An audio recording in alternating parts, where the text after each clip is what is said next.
पत्रकार महेश हणमे यांना मातृशोक। उर्मिला सौदागर हणमे वय 69 राहणार राजेश्वरी नगर बाळे यांचा रविवारी मध्यरात्री अल्पशा आजाराने मृत्यू झालाय।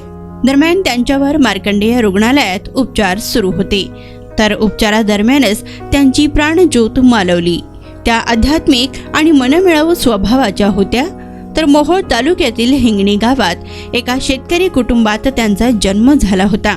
त्यांच्या पश्चात 2 मुले, 2 सुना, 4 नातवंडे असा परिवार आहे। त्यांच्या निधनाने परिसरात हळहळ व्यक्त केली जात आहे। तर पत्रकार महेश हणमे यांच्या त्या मातोश्री होत।